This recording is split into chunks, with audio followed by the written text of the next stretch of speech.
Taran spent the next 2 days learning everything he could about the ship. The Halcyon Wind was more than just a machine, it was a home, a library, and a living memory of the past.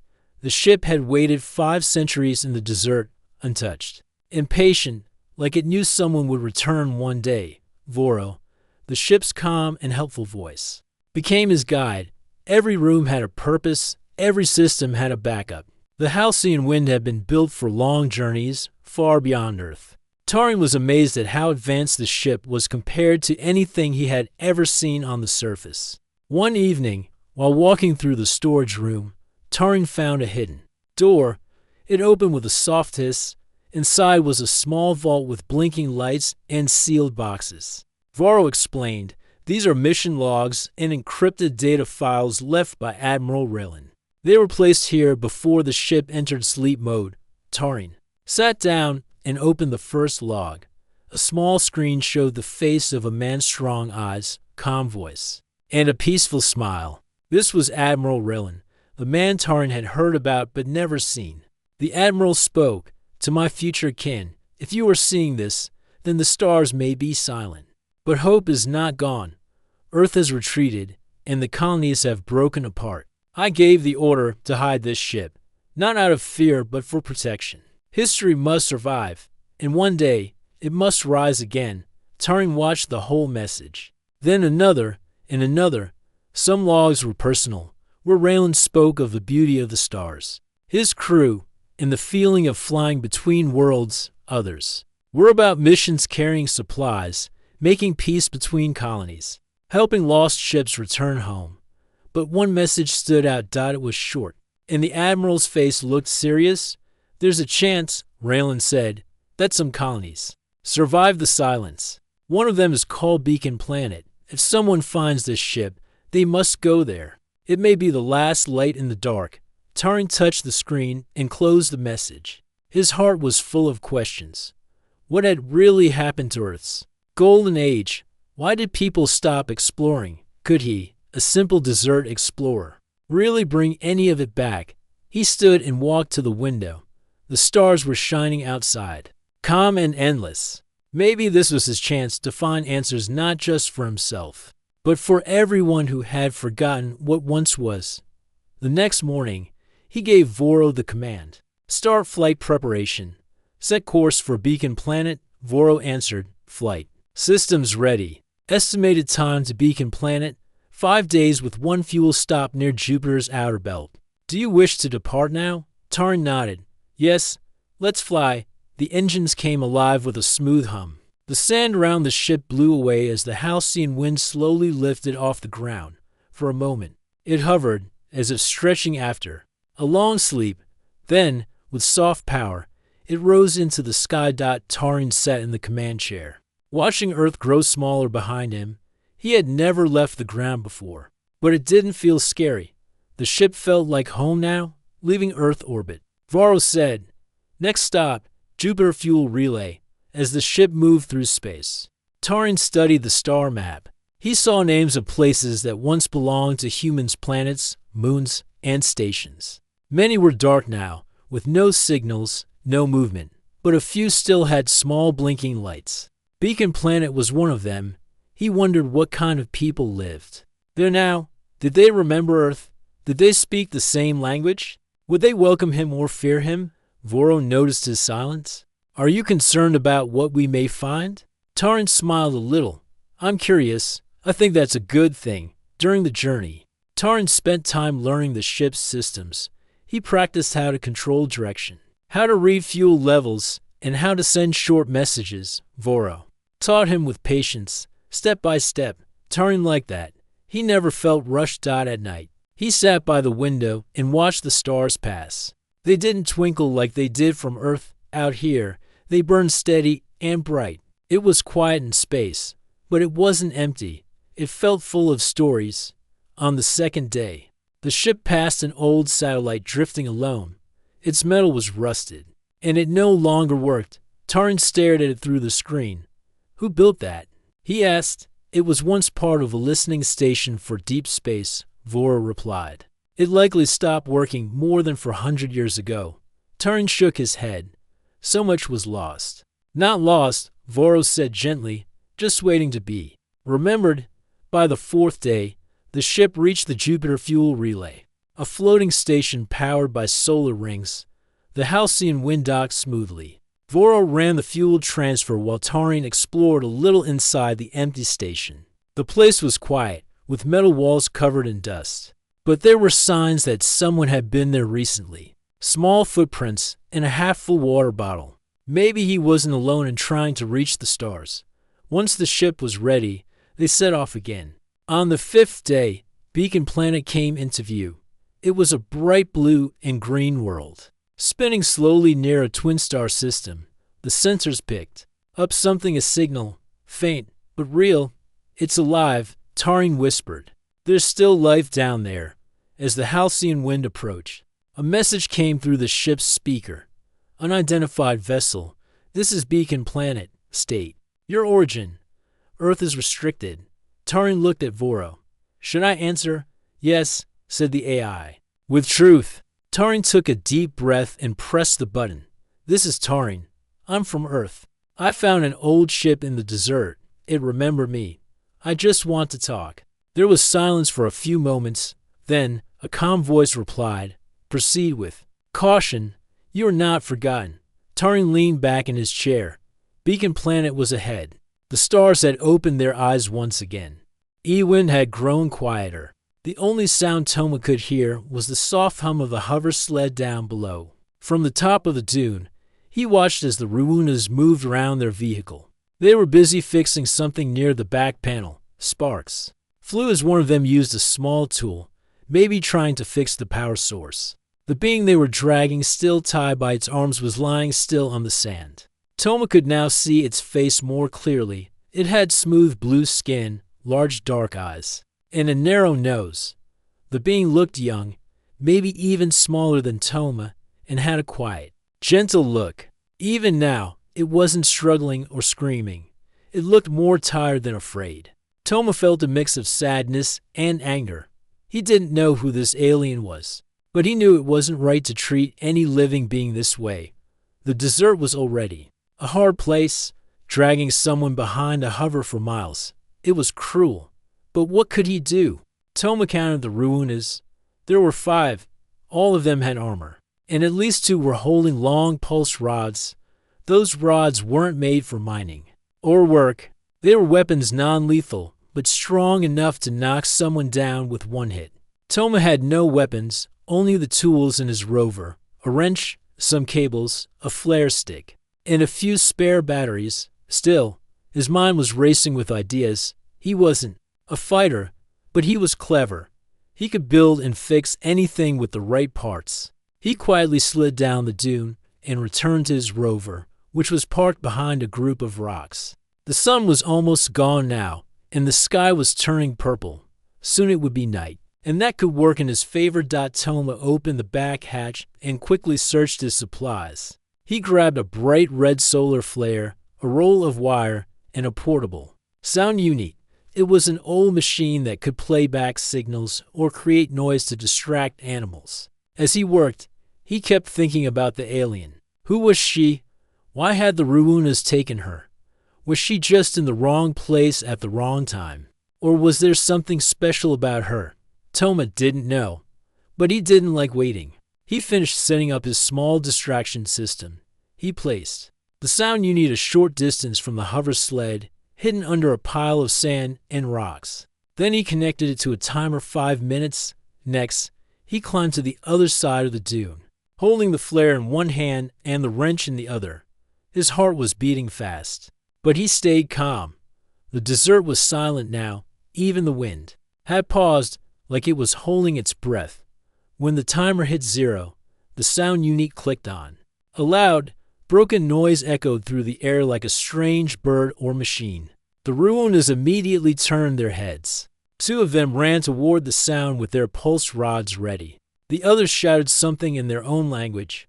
That was Toma's moment. He ran quickly down the hill, staying low, moving behind them.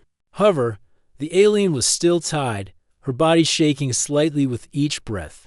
Toma knelt beside her and whispered, I'm here to help. She opened her eyes, weak but full of hope. Can you move? Toma asked. The alien nodded slowly. He pulled out his wire cutter and snapped the thin energy cords that tied her arms. The moment they broke, her body relaxed a little. She tried to sit up, but she was too weak. Toma lifted her carefully. She was light, almost weightless. Her skin was cool and smooth, and her body trembled like someone waking from a long sleep. He carried her round the hover sled, back toward the ridge. Just as they reached the rocks, one of the Ruunas saw him. A loud alarm burst from their vehicle. They saw us, Toma said under his breath. He placed the alien behind a boulder and quickly lit the solar flare. A bright red light shot into the air, lighting the dark desert in a flash. The Ruunas stopped. Confused by the flare, Toma used the moment to run back to his rover. He started the engine and brought it closer to where the alien was hiding. She looked at him, unsure. "It's okay," he said. "We're getting out of here." He helped her into the passenger seat and started the rover. The engine roared softly, and the wheels kicked up dust as they sped away from the scene.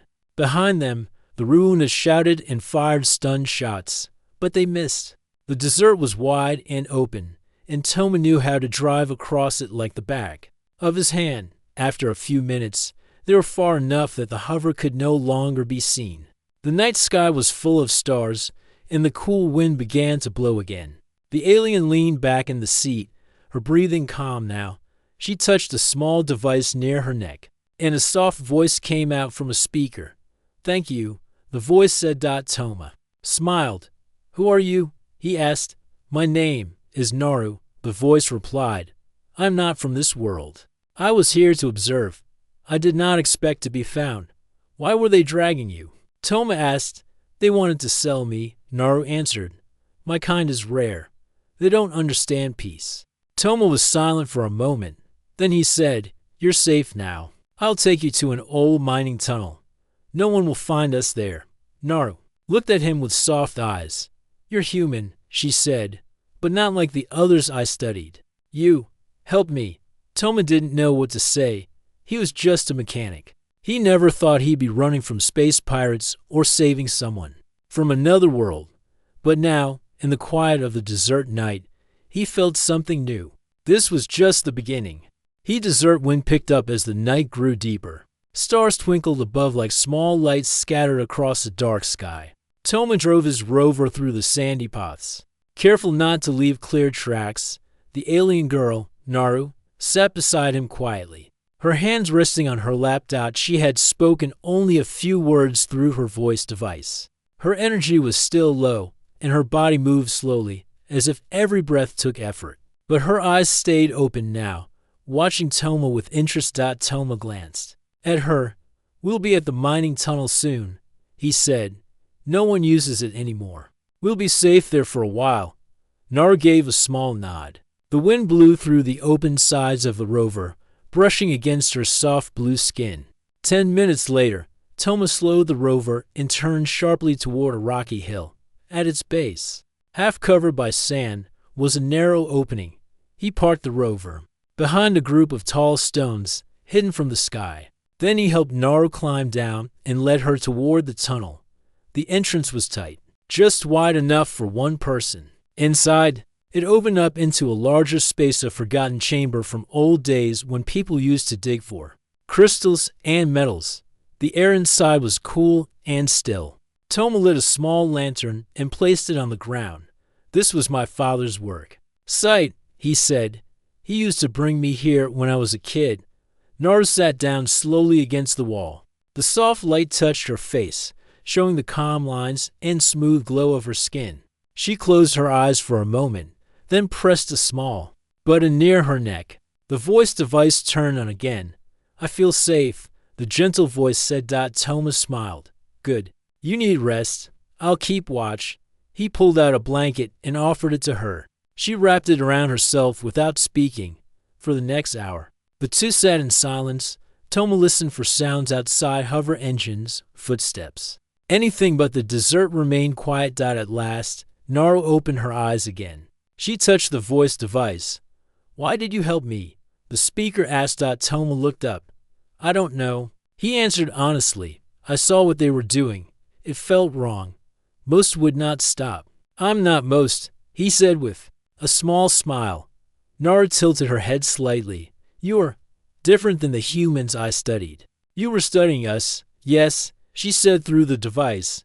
My people sent me to observe, to learn. We did not want to be seen. I was careful, but they found me. Toma leaned forward. Who are your people? We are the Alenari, Nara replied. Peaceful explorers. We never stay long. We never interfere. But Earth was special. Your people, you are still growing, still learning. But your spirit is strong. Toma listened closely. He had never heard of the Alenari before. He didn't know much about space beyond the local trade routes and stories from old pilots. But Nara didn't seem dangerous. She looked fragile, not like someone who would cause trouble. What will happen now? He asked. Nara paused. If my ship finds me, they will take me home. If not, I must stay hidden. The Ruonas will not stop. Toma stood and walked to the cave entrance. He stared out at the desert. They won't find you here tonight. Nara slowly stood too, holding the side of the wall for balance. She walked toward Toma and looked outside beside him. I sent a signal, she said. But my ship may be far. The Ruonas jammed my beacon when they caught me. How far is your ship? He asked. Far above, she said softly. In orbit. Toma thought for a moment. Maybe I can fix your signal. I work with transmitters. Naru looked at him with surprise and hope in her eyes. You would help me again? Her device asked. Of course, he said. But first you need to rest. Tomorrow, I'll take a look. Nara nodded gently and sat back down, leaning against the wall. Her breathing slowed, and after a while, her eyes closed. Toma sat across from her, his back to the wall, watching the cave entrance. He thought about his life, how yesterday he was just fixing towers, and now he was hiding an alien in a desert tunnel. The night passed slowly. Outside, the wind moved across the sand. A shooting star streaked across the sky, unnoticed. In the early morning, just before the sun came up, Toma quietly moved outside. He climbed the rocky hill and looked around. There was no sign of the Ruonas. The desert was wide and empty once again. When he returned to the tunnel, Nara was awake. She stood with her hands folded, looking peaceful. Toma smiled. Let's fix that signal, he said. She nodded. He brought in his tools from the rover and laid them out on a flat rock. Nara handed him the small round beacon she had hidden near her waist. It was cracked on one side, and the energy lines were dim. Toma examined it carefully. Looks like the power link is damaged, he said. I can use one from my rover. He spent the next 2 hours working carefully, connecting wires and adjusting small pieces. Nara watched him silently, only speaking when needed. She seemed amazed at how skilled he was with machines. Finally, Toma powered it on. The beacon lit up with a soft blue light. A slow pulse began to blink. It's working, Nara said through the device. Toma smiled. Now your ship will find you. Nara placed her hand on the beacon, then looked at Toma. You have given me more than help, she said. You gave me hope. Toma looked down, a little shy. I just did what felt right. Outside, the first light of dawn began to glow on the sand. The desert was waking up again. Far above, beyond the sky, something had received the signal. Help was coming. The sun rose slowly over the desert, spreading golden light across the sand. The wind was calm that morning, and the air felt warmer than before. Inside the old mining tunnel, Toma and Nars sat beside the reactivated beacon. Its soft blue light blinked every few seconds, sending a signal far into the sky. Toma checked the battery again. Still strong, he said. Your ship should be able to trace this now. Nar nodded. Her face looked brighter than the day before. The rest had helped, and now her body didn't seem so weak. She stood taller and moved with more strength. She still used her voice device to speak, but her thoughts were clearer and quicker now. Your hands are skilled, the voice from the device said. You repaired something we believe could not be fixed. Toma shrugged. Machines are just puzzles. You listen, you try, and then you make them better. Nars smiled. She walked slowly toward the cave's entrance and looked out over the desert. It is beautiful here, she said, even with the danger. Toma joined her. It doesn't look like much, but it grows on you. They stood there for a while, watching the wind blow soft lines across the sand. But deep inside, Toma felt uneasy. He knew the Ruunas wouldn't stop. They had lost their prize, and they would be searching. It was only a matter of time. We need to move soon, Toma said. They might find us. Where will we go? Naru asked. There's an old canyon west of here. The rock walls block signals. If your ship gets closer, you'll be safe. Until they arrive, Naru looked up at the sky. I hope they come soon. My kind, we do not stay long on any world, but I will not leave without thanking you properly. You don't have to thank me, Toma said. You needed help. I was there. No, Naru replied softly. You chose to help. Many others would walk away. Toma packed the beacon and their supplies into the rover. He filled to water tanks and checked the engine. It was still strong, though it had taken some damage during their escape.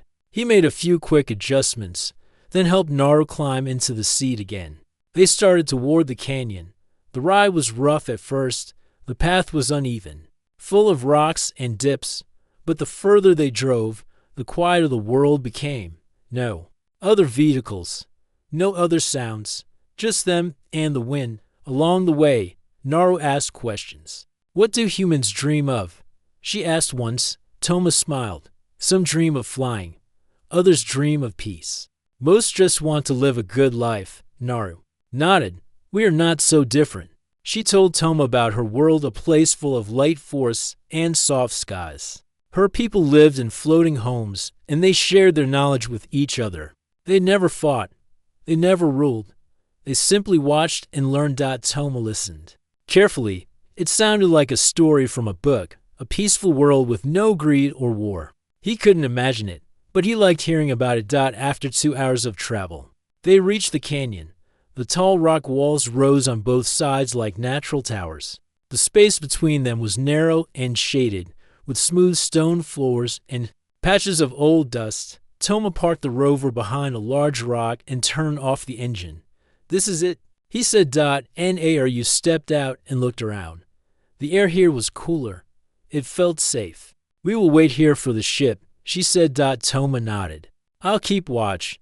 He climbed up a short path to a flat ledge above the canyon. From there, he could see far into the distance. He took out his scope and scanned the desert. All looked calm until something flashed. Far away, a moving shape kicked up dust in the sun. Toma frowned. They found us. He rushed back down. The Ruunas are coming. Maybe 10 minutes away. Naru didn't panic. I will not let them take me again. I won't let them, Toma said. But we can't fight them head on. He quickly pulled out his old signal jammers left over from his tower repair days. They weren't strong, but they could hide. Small transmissions. He placed one near the entrance and turned it on. Then he used rocks and solar mirrors to set traps across the narrow canyon path. If the Ruunas came through, they'd get confused by flashes and sounds. It wouldn't stop them for long, but it might slow them down. Naru watched silently. Her eyes followed every move Toma made. You are brave, her device said. Toma shook his head.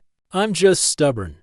The first Ruuna hover appeared at the canyon mouth. Toma ducked behind a rock and held his breath. Naru stayed hidden behind the rover, her small hands gripping the beacon. The hover sled moved forward slowly. Then the trap mirrors triggered. A bright flash of reflected light blinded the front sensors. The hover swerved, hitting a rock, and spun slightly out of control. Toma used that moment to light a smoke flare. A cloud of red smoke filled the canyon, blocking their view. In the middle of it all, the sky above changed. A soft hum came from high above. A silver light appeared through the clouds. A ship, smooth, round, and glowing, gently floated down like a quiet bird. Naru stepped out from her hiding place. Her eyes filled with tears. They came, she whispered. The Ruuna hover stopped. The scavengers inside froze as the ship's beam spread across the canyon. A peaceful blue light shined on the ground. It didn't burn. It didn't attack. But it sent a clear message. This place is protected now. The ruin is slowly backed away. Then they turned and disappeared into the desert once more. Naru turned to Toma. I must go now. Her device said, but I will never forget. Toma looked at her. Will they take you home? Yes, she said. And they will remember your kindness. He smiled. Good. Someone should. As the light from the ship surrounded her, Naru looked at him. One last time, you stepped onto the desert when others would not, she said. You changed everything. Then she was gone, lifted into the sky like a dream fading at dawn. Toma stood alone in the canyon, the wind brushing past him once more. He looked up at the stars and whispered, Safe travels, Naru. The ship disappeared into the sky like a silver star vanishing behind clouds. Toma stood in the middle of the canyon, his eyes following the last glow of the light. Everything around him was quiet now. The red smoke from the flare had cleared, and the wind had returned, brushing gently against the rocks. He sat down on a flat stone and let out a deep breath. His body was tired, and his hands were dusty and scraped, but his heart felt full. Naru was safe. She was on her way home, and the ruiners had left without causing more harm. Toma looked around the canyon. It felt different now. Before, it had been just another place in the desert, a hiding spot. But now, it held meaning. It had been the place where he made a stand. Not with force, but with cleverness, kindness, and courage. He stayed there for some time, thinking about everything that had happened. Just 2 days ago, he was repairing a broken tower, living an ordinary life. Now, he had saved someone from another world. He had learned about the Alenari, about peace among the stars, and about the value of a single brave step. After a while, Toma climbed back into his rover. The engine started with a soft rumble, and he began the journey back toward the town zone. He didn't go fast. The desert was still calm, and he wanted to enjoy the silence. As he drove, he kept checking the sky, half expecting to see another ship, another light. But the sky remained clear. Later that day, Toma reached a small outpost, one of the signal stations he had worked on before. It had a broken roof and faded paint, but the solar panels still worked. He parked the rover beside it and stepped inside. There, he connected his reader to the signal tower. He wanted to check if any messages had come from above, maybe something from Naru or her people. He scanned the signals, looked through the data, but there was nothing. Still, something inside him said she had made it home. He trusted that. He sent a short message to the open skies, to Naru. You are safe now. Earth remembers you. After that, he sat on the rooftop of the station and watched the sunset. The sky turned orange and red, then slowly faded into purple. The stars began to appear again, shining quietly. The next morning, Toma returned to the main town zone. It was a busy place, people working, trading, fixing machines. Nothing had changed here. Life moved on like before. But for Toma, everything felt different. He walked into the repair shop where he worked part-time. The owner, a man named Jorn, looked up and smiled. You've been gone, Jorn said. Heard you went toward the dunes. Toma nodded. I found something out there. Another broken tower. No, Toma said. Something else? Jorn laughed. You always go where the wind takes you? Toma smiled but didn't explain. He couldn't tell Jorn the full story. Not yet. It wasn't just about the alien girl or the ruinas. It was something bigger, something he didn't have the words for yet. That evening, Toma sat outside his small room above the shop. He looked up at the sky again, like he did every night now. The stars felt closer somehow, as if they were watching him. Then, something new happened. A small crystal light blinked on the windowsill. It was a smooth, round stone, blue and silver. He didn't remember placing it there. Carefully, he picked it up. When he touched it, a soft image appeared in the air above it. It was Naru. She stood in a gentle field with glowing trees behind her. She looked stronger now, dressed in her full Alenari clothes, smooth silver and teal blue, fabric that moved like water. Her voice came from the crystal, clear and warm. Toma, she said, I am safe. My people welcome me home. They are grateful for your help. Toma stared at the image, quiet. Naru continued, We had almost forgotten that courage lives in quiet hearts. You reminded us. One human, standing in the desert, changed how we see. You're kind." She paused and looked straight into the crystal. "You are not alone under the stars," she said. "The universe has seen what humanity can become, and we will watch, not from fear but from hope." The message ended. The crystal dimmed but stayed warm in Thomas' hand. He placed it in a small metal box and closed it gently. Then he leaned back and smiled. He didn't need awards. He didn't need attention. He had done what was right, and now a whole world across the stars remembered him. The next day, Toma went back to work as usual. He fixed machines, checked wires, and helped people in the town zone. But every now and then, someone would notice. A quiet strength in his eyes. They would say, "You've changed," and Toma would just smile. Because he had. He had walked barefoot into the desert when no one else would. He had stepped forward when the world stayed silent. He had protected. Something gentle, something strange, something good. And now, the stars would remember. Several days passed, and Toma's life slowly returned to normal, or at least that's how it seemed to others. Every morning, he opened the repair shop early and cleaned the old tools. He helped fix cooling units, patched up broken machines, and repaired dusty solar panels. The people in the town liked him. He was quiet, honest, and skilled with his hands. No one knew what he had done in the desert. No one asked why his eyes sometimes looked far away, like he was thinking of another world. But deep inside, Toma knew something had changed. He was not the same man who once fixed tower signals without asking questions. His heart now carried a memory of quiet strength born from saving a life each night after closing the shop. He returned to his small room. There, in a metal box, he kept the glowing crystal Naru had left for him. It no longer showed her message, but it still gave off a soft warmth, like it remembered her voice. One evening, while he sat beside his window looking at the stars, a sudden noise came from the shop below. It wasn't loud, just a quiet knock, followed by footsteps. Toma quickly got up and looked through the window. Outside, near the door, stood a stranger. The man wore a dark gray coat with a wide collar. His face was covered by a soft cloth mask, and he held a small scanning device in his hand. His boots were clean, not dusty like most desert travelers. He didn't look like someone from the town. Toma walked downstairs and opened the door slowly. "Can I help you?" he asked. The man looked at him. "You're Toma, correct?" Toma nodded carefully. The man stepped inside without asking. He glanced around the repair shop, as if checking the walls, the ceiling, the tools. Then he turned to Toma. "My name is Balin," he said. "I work with planetary security." Toma's eyes narrowed. "From Earth Command, no," Balin replied. "From the Outer Contact Division. A special unit." Toma stood still. He didn't speak. Balin continued. "We receive reports of a strange signal broadcasted from this region. A type of signal not used by humans." Toma said nothing. Balin placed his scanner on the counter.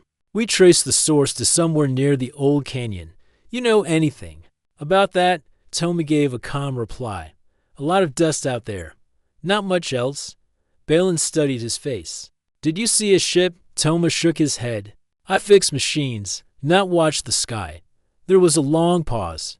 Then Balin leaned forward slightly. "If you know anything, you should say it now. The ruins were spotted near your zone. That kind of trouble doesn't come for no reason." Toma looked straight into Balin's eyes. "I stay out of trouble. I fix what's broken. That's all." Balin stared at him for a few more seconds, then stepped back. "If something did happen," he said, "some kind of contact hit would matter. It would matter a lot." Toma didn't answer. Finally, Balin turned and walked out. Before leaving, he said one last thing. "If the stars are watching us, I hope they saw something good." Then he was gone. Toma locked the door behind him and sat in silence. His hands rested on the counter, steady, but tense. He knew the message from Naru's beacon had reached more than just her people. Others had noticed too. That night, Toma took out the crystal again. He held it in his hand and whispered, "They're starting to look up now. The crystal gave off a soft light, almost like it was listening. The next morning, something even stranger happened. A delivery drone arrived at the shop, a quiet silver flyer with no pilot. It carried a small sealed box with Toma's name on it. No sender was listed. Cautiously, Toma opened it. Inside was a device he had never seen before. It looked like a small lens surrounded by polished metal, and it came with a folded note written, "In perfect Earth Common, this tool repairs what others leave behind. Use it when you are ready." Toma turned the device in his hand. It was light, yet powerful. Not Earth tech, at least. Not from any part he knew. Was it from Naru? Or maybe someone else who had seen what happened? Toma placed the device in his toolbox and smiled quietly. He didn't need to understand everything. What mattered was that someone out there cared enough to help. Later that day, he visited a nearby village where many machines were broken from a recent storm. He fixed water pumps, restored lights, and helped an old woman get her communication screen working again. No one knew what new tool he used, but they noticed how quickly he worked, how steady his hands were, how peaceful he looked. One child watched him all day and finally asked, "Where did you learn to fix things like that?" Toma smiled gently, from someone very far away. As the sun set, Toma looked up once more. The stars were bright again. But this time, he didn't feel like he was just looking. He felt seen. He felt connected. And somewhere across the universe, someone remembered him not just as a man who helped, but as a human who stood for something more. The night sky was full of stars, brighter than Toma had ever seen. The desert was quiet, the wind gentle, and the air cool. Toma sat outside his small home, the glowing crystal resting on his knee. He looked at it often now, feeling a strange connection to something far beyond Earth. Since the arrival of the special device in the mysterious box, his life had quietly changed. He still fixed machines and helped people, but he felt different inside, stronger and more hopeful. One evening, as he was working on a broken communication unit in the town square, a soft hum came from the sky. The people around stopped and looked up. A ship appeared, smaller and more elegant than anything they had seen before. It hovered just above the town, shining a calm blue light that bathed the buildings and the people. The ship's door opened, and a figure stepped out. It was Naru. She was more radiant now, her blue skin glowing softly under the ship's light. Her eyes were filled with warmth and gratitude. The crowd gathered quietly, watching as she walked toward Toma. "Toma," she said through the voice device, her smile gentle. "I came back to thank you again. Your courage changed the course of more than just my life." Toma looked at her, surprised but happy. "You came back?" Naru nodded. "The Alenari Council sent me. They want to share knowledge and friendship with Earth. They saw your kindness and bravery. It reminded them why peace is important." The people around whispered with wonder. Many had never seen an alien before, let alone one who spoke of peace and hope. Naru continued. "We do not wish to take anything from your world. We want to learn and help, but we need your help too." Toma looked around at the faces in the crowd, some curious, some afraid, others hopeful. He felt the weight of the moment. "You helped me when no one else would," Naru said softly. "Now, it is time for all of us to help each other." Over the next weeks, Toma worked with the Alenari. They taught him how to repair not just machines, but the connections between people and worlds. They showed him how to send messages across the stars, how to share knowledge freely, and how to build bridges of trust. The town changed slowly. People began to look up more, to dream more. Stories of the blue-skinned visitors spread across Earth's outer zones. Humans started to realize that they were not alone, that kindness and courage were known even in the farthest corners of the universe. One day, while fixing a broken satellite, Toma looked up at the sky. The stars no longer felt distant or cold. They felt like friends, shining bright with the promise of new beginnings. Naru stood beside him. "You stepped onto the desert when others stayed away," she said. "You chose to act, not to wait. That choice is what makes humans strong." Toma smiled. "I was just a simple mechanic." "No," she said. "You are much more." The bond between Earth and the Alinari grew stronger with time, trade, knowledge, and friendship blossomed. Earth learned from the stars, and the stars learned from Earth's courage. Toma often thought back to the day he first heard the signal in the desert. That day had changed everything, not only for him, but for everyone. Because sometimes the smallest step, the quietest choice can light the way for a whole world. And sometimes it takes just one person to show the universe what humanity truly is.